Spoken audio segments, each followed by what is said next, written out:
Le président de la transition, le général d'armée Assimi Goïta, a d'abord effectué la cérémonie de dépôt de gerbes de fleurs sur la tombe du soldat inconnu avant de rejoindre le président russe au Kremlin.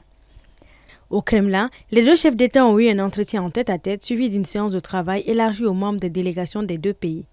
Des échanges qui ont permis de passer en revue l'état de la coopération bilatérale Mali-Russie et d'explorer de nouvelles perspectives de partenariat stratégique. Aujourd'hui, force est de reconnaître effectivement avec la coopération avec la Russie, aujourd'hui notamment sur le plan de défense et sécurité, le Mali a pu recouvrir l'entièreté de son territoire. Et cela montre la fiabilité et l'efficacité de la coopération avec la Fédération de Russie. Et je suis convaincu que cette visite officielle sera l'occasion davantage de renforcer nos liens de coopération. La rencontre s'est soldée par la signature d'accords, notamment sur les domaines du commerce, de l'énergie, des sciences, ainsi que sur les fondements des relations politiques, diplomatiques et sécuritaires. Le premier accord porte sur la création d'une commission intergouvernementale russo-malienne sur la coopération commerciale, économique, scientifique et technique. Le second projet a été conclu dans le domaine de l'utilisation de l'énergie atomique à des fins pacifiques, qui, selon la présidence, pourrait apporter une réponse à la crise énergétique qui connaît le Mali.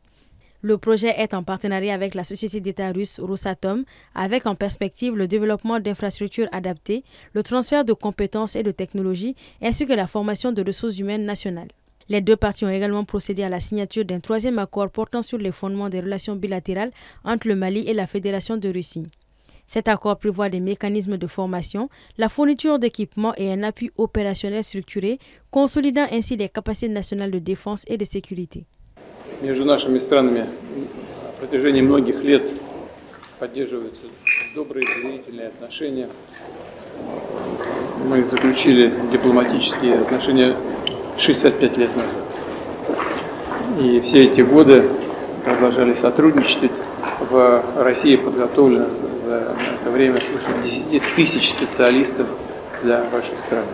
Тенденцию к росту, во-вторых, что важно, есть хорошие направления для перспективного сотрудничества. Это геологоразведка, освоение природных ресурсов, это энергетика, это логистика, ну и гуманитарные направления, которые...